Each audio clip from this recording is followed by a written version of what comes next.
Welcome दोस्तों, आओ इतिहास पढ़ो के आज के एपिसोड में आपका स्वागत है। तो दोस्तों, मैं शुरू करूं उसके पहले एक छोटी सी विनती है, आप इस वीडियो को पूरी तरह देखें, लाइक करें, शेयर करें, सब्सक्राइब करें और अपने तमाम जानने वालों के साथ इसको शेयर भी करें और इस पर चर्चा भी करें। तो दोस्तों, आज हम लोग बात करेंगे विचारक, विश्वास और इमारतों की। तो इसमें जो मध्यम शब्द है विश्वास, आप अक्सर सुनते होंगे। कई लोग कहते हैं कि भाई अमुक रीति रिवाज में हमारा विश्वास है, अमुक धर्म में हमारा विश्वास है, आस्था है, हमारी आस्था है, इस देवी देवता में हमारी आस्था है, उस देवी देवता में आस्था है। तो ऐसे अपनी आस्थाएं व्यक्त करते हैं, लेकिन आस्थाओं की मूल क्या है? तो उसके पहले कोई विचार आएगा। अब जब विचार आएगा तो क्या होगा कि उसके बारे में कुछ लोग अध्ययन करेंगे, उसको क्या करेंगे कि उसको लिखेंगे। तो वह एक साहित्य के रूप में गद्यात्मक हो, पद्यात्मक हो, उपदेशात्मक हो, आख्यानात्मक हो, जिस भी तरह से तो उसको लिखा गया। जब उसको लोग लिखेंगे, पढ़ेंगे तो उसको समझेंगे। अगर उनको ऐसा लगा कि नहीं भाई यह तो बिल्कुल ही अनिवार्य है, तो धीरे धीरे उनकी आस्था समझेंगे। समस्या यहां तक नहीं, समस्या इसके बाद है। जिस युग की हम बात कर रहे हैं उस समय सभी लोग पढ़े लिखे नहीं थे, बल्कि बहुसंख्यक पढ़े लिखे नहीं थे। और कैसे नहीं थे भाई? शूद्रों को तो शिक्षा से ही आपने बाहर निकाला। हम 6ठी शताब्दी ईस्वी पूर्व से लेकर 6ठी शताब्दी ईस्वी तक की बात कर रहे हैं। तो उस समय शूद्रों को तो आपने पढ़ने, तो एक बहुत बड़ा वर्ग तो ऐसे ही शिक्षा से वंचित रह गए। दूसरी बात है, स्त्रियों में शिक्षा नहीं थी तो आधी आबादी ऐसे भी निकल गई। तो कहने का मतलब कि पढ़े लिखे लोगों की संख्या कम थी। जो लोग पढ़े लिखे थे उनका स्तर भी क्या था कह नहीं सकते। तो उनका स्तर हमेशा उच्च कोटि की है ऐसा भी नहीं था।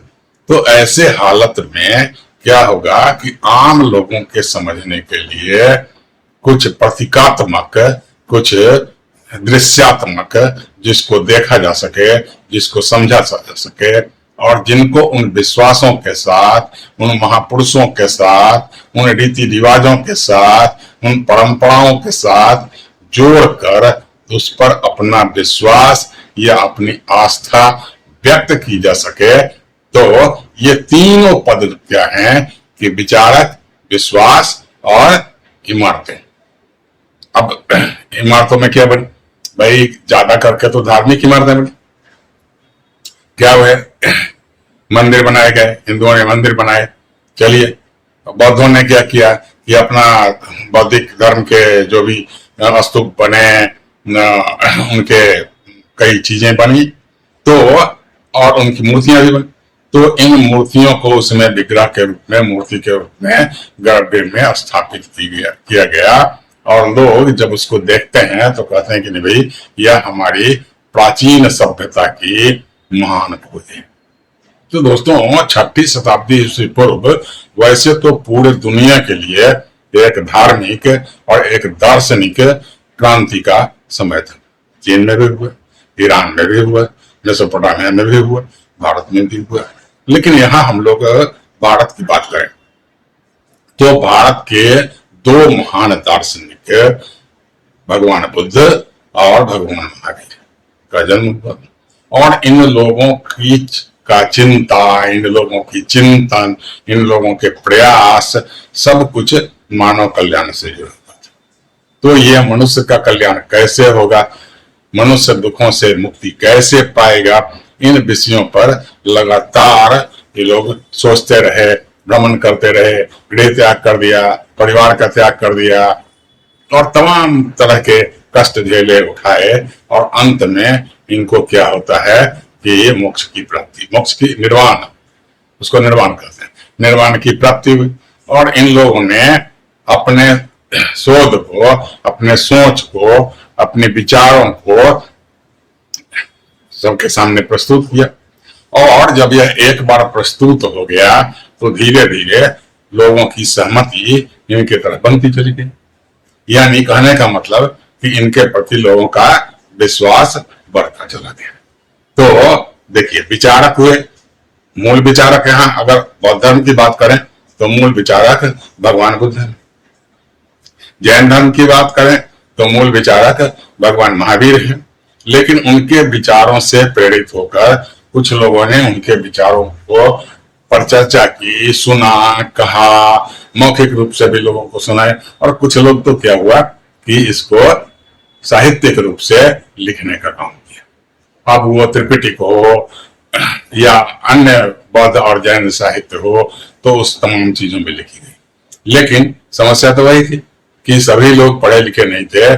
सबको मात्र उसको पढ़कर उस बात को, उसकी गहराई को, उसकी अनिवार्यता को, उसके उपयोगिता को समझ नहीं पाते थे। तो हुआ कि भाई इनको सभी लोगों तक कैसे ले जाया जाए। तो उसके लिए क्या हुआ कि इनकी मूर्तियां बननी शुरू हुई, पेंटिंग्स भी बने, और क्या हुआ कि इनके कई भव्य इमारतें इनकी स्मृति की बनाई। तो दोस्तों, इसमें हम आज एक खास भवन की चर्चा करेंगे, वो है स्तूप। तो ये स्तूप क्या है?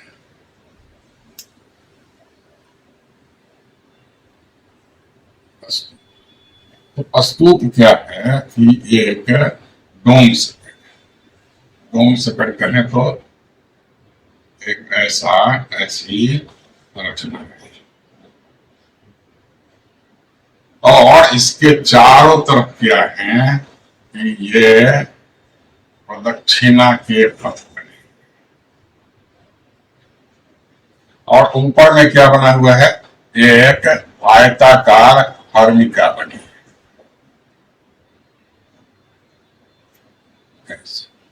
और इस हर्मिका के बीच में एक कलश रखा जाता था, और इसमें क्या होता था कि भगवान बुद्ध के शरीर के अवशेषों को या उनके द्वारा उपयोग में लाई गई वस्तुओं को पवित्र वस्तु मानकर इसमें स्थापित किया जाता था। और बौद्ध धर्म में आस्था रखने वाले तमाम लोग इसके प्रति अपनी निष्ठा, अपनी आस्था, अपना विश्वास व्यक्त करते थे, और इसे देखना, जाना, इसके चारों तरफ परिक्रमा करना, इन्हें सम्मान देना, इन्हें आदर देना अपना परम कर्तव्य समझते थे। तो ऐसे में ये थे स्तूप। अब स्तूप में जो जाने के रास्ते थे, प्रदक्षिणा पथ, इसके चारों तरफ क्या होते थे कि 4 गेट बनाए जाते थे।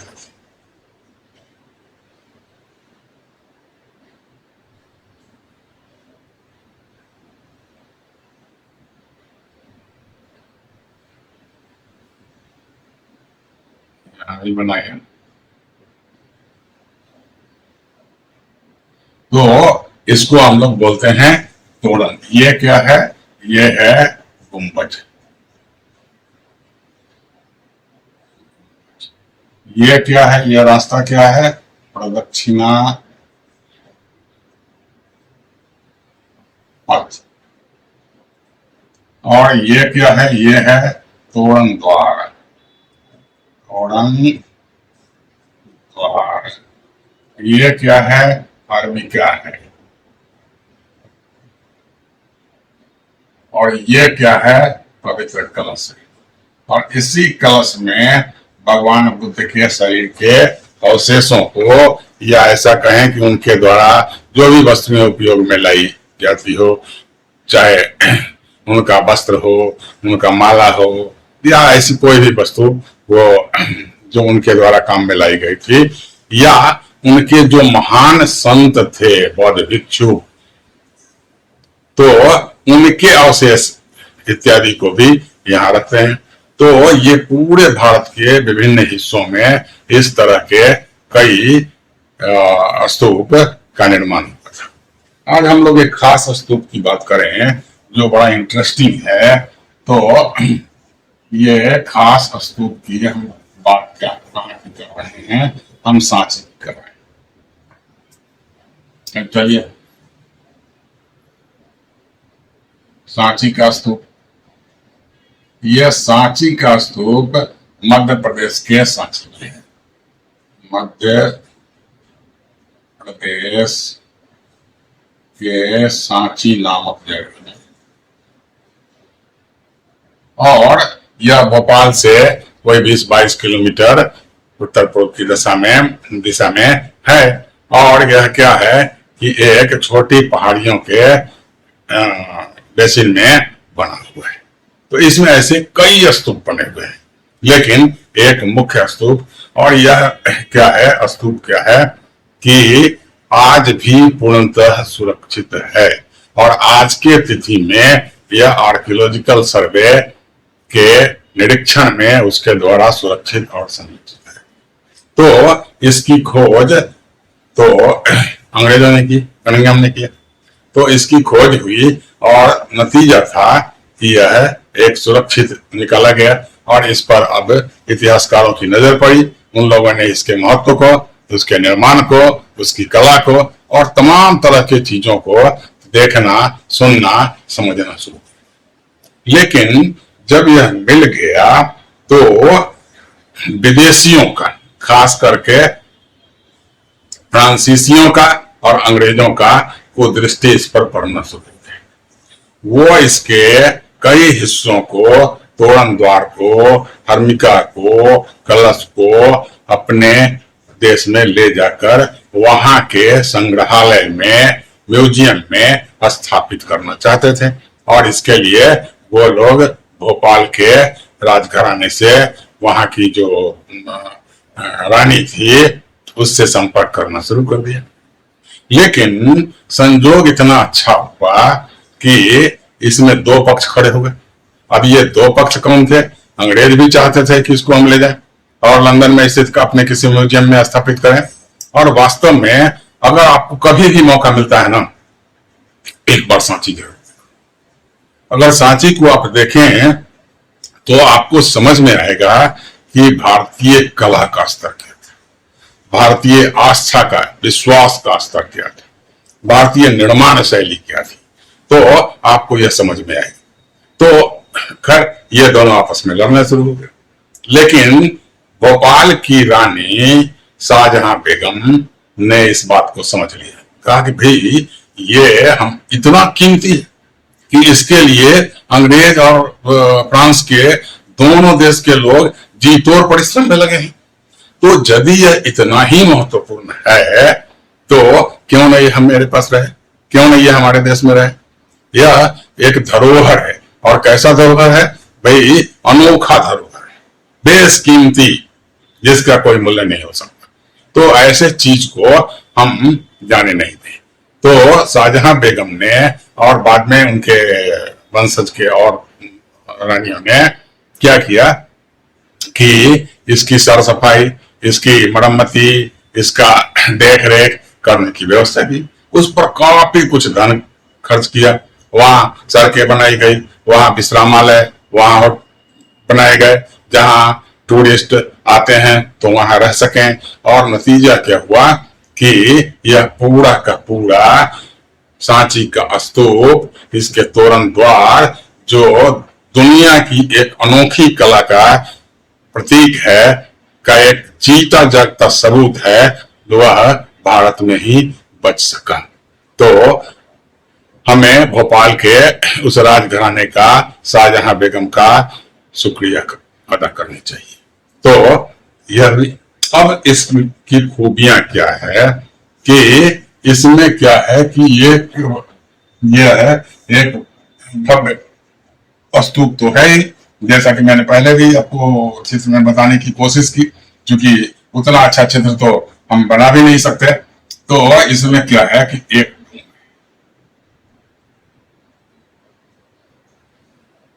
और इस डोम के चारों ओर क्या है कि ऐसे और दक्षिणा के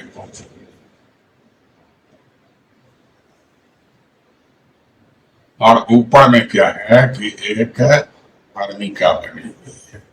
यह भी एक रेलिंग टाइप का है, और इसके कई स्तर हैं। यहां से भी इस पर रेलिंग्स बने हैं, जो कहा जाता है कि पहले यह लकड़ी का रेलिंग था, अब वो पत्थर का बना दिया गया, लेकिन उस पर ऐसी पेंटिंग है कि उसकी आंतरिक सुंदरता नष्ट भी ना हो और वह सुरक्षित भी रहे, मौसम के प्रभाव से या किसी अन्य तरीके से उसको किसी तरह की क्षति नहीं। और ये हर्निका में जो स्तंभ लगे हैं, ये तोरण द्वार में, सॉरी, ये तोरण द्वार में इसकी आकृति कुछ ऐसी है और इस पर कई ऐसे, अब इसमें क्या है कि ये ऐसे 4 द्वार हैं जिसे हम तोरण द्वार कहते हैं, और इसमें क्या है कि चारों द्वारों पर अलग अलग तरह की कृतियां हैं। एक तोरण द्वार में हाथी का चित्र है, एक तोरण द्वार में शेर का चित्र है, एक तोरण द्वार में सालभंजी का यानी नर्तकी का चित्र है, और एक तोरण द्वार में क्या है कि लाफिंग बुद्धा है। तो कहने का मतलब है कि आप तो जानते हैं कि बौद्ध धर्म का प्रचार प्रसार संसार के कई देशों में हुआ।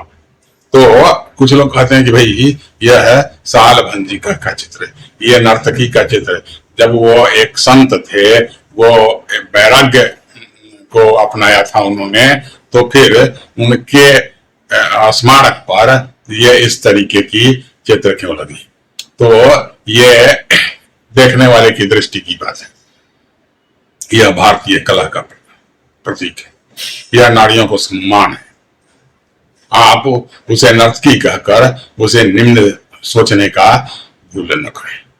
दूसरी बात है कि हाथी, ऐसे तो पूरे दुनिया में हाथी क्या होता है, पशुओं का राजा माना जाता है, तो उसके चित्र हैं। शेर जो शक्ति का प्रतीक है, और कुछ विदेशी लोगों के द्वारा जो बौद्ध धर्म मानने वाले हैं, वो बुद्ध को एक लाफिंग बुद्धा के, मतलब हमेशा खुश रहने वाला लाफिंग बुद्धा कहते ही है। That means it was the जापानी एडिशन ऑफ लॉर्ड बुद्धा।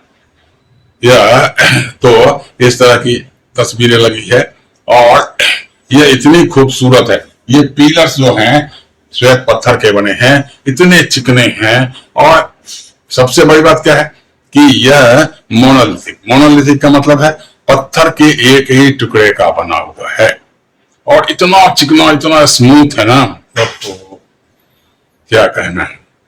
तो उन दिनों में इस तरह के वस्तुओं का, और इतने भारी भारी वो विशाल स्तंभ को खड़ा कैसे किया गया होगा, यह उस समय के तकनीकी की भी सूचना हमें देती है। तो इस तरीके से, और ऐसा नहीं कि केवल सांची में ही स्तूप का निर्माण हुआ हो, सारनाथ में हुआ, अरे वैशाली में भी एक स्तूप का निर्माण हुआ जिस पर एक शेर का चित्र बना हुआ है, एक पिलर है और बड़ी भव्य है। तो ऐसी तरीके की चीजों की, और वक्त भी लोगों तक इस विश्वास को पहुंचाना है, और लोगों को मनुष्य का सम्मान किस आधार पर चलेगा भाई? सम्मान का एक मात्र है कि उसके पास योग्यता हो, उसके पास शिक्षा हो, उसके पास विद्या हो, और वह नेक काम करे। और इन सबके लिए शिक्षा चाहिए, नेक काम के लिए तो शिक्षा चाहिए। तो इन तमाम जहां जहां ऐसे स्तूप बनाए गए या बुद्धों के केंद्र बनाए गए, तो वहां पर क्या हुआ कि विद्या अध्ययन की सुविधाएं बनाई गई। और इस पर लोगों की आस्था तो ऐसी है ना कि इस स्तूप के आसपास में कई छोटे छोटे 2 फीट 3 फीट के स्तूप बने दिखते हैं। तो ये स्तूप क्या है? तो उसको कहता है कि ये मन्नत स्तूप है। लोगों ने मन्नत मानी थी कि हमारी कोई इच्छा पूरी हो जाए, हमें कोई जीवन में सफलता मिल जाए, या हमें कुछ उपलब्धि मिल जाए, तो हम स्तूप बनाएंगे। तो ये तो सामान्य लोग थे। तो जो सामान्य लोग थे, ये राजा महाराजा तो थे नहीं कि करोड़ों करोड़ों खर्च करके उस तरह के विशाल स्तूप का निर्माण करे। तो इन लोगों ने स्तूप कर। और आज भी जब मैं कभी स्तूपों को देखने जाता हूं, तो एक बार मैं वैशाली गया, तो वैशाली में क्या देखा कि गर्मी का दिन था, शादी ब्याह का लगन चल रहा था। तो जिनके घरों में शादियां थी, वो लोग अपने पूजा आदि का सामान लेकर वहां फूल सिंदूर आदि चढ़ाकर उसकी पूजा करते थे। तो वो यह बताता है कि आज भी इन स्तूपों के प्रति लोगों की कितनी गहरी आस्था है, कितना गहरा विश्वास है। तो दोस्तों, ये हमारे स्तूप, सांची के स्तूप के सुरक्षा की कहानी है और उसके कला की विशेषता है। तो मेरा विश्वास है कि आपको अच्छा लगा होगा। दोस्तों, आप इस चैनल से जुड़ें, इसे लाइक करें, शेयर करें और अधिक से अधिक लोगों के साथ शेयर करें और सब्सक्राइब करें। धन्यवाद दोस्तों, आज के लिए धन्यवाद।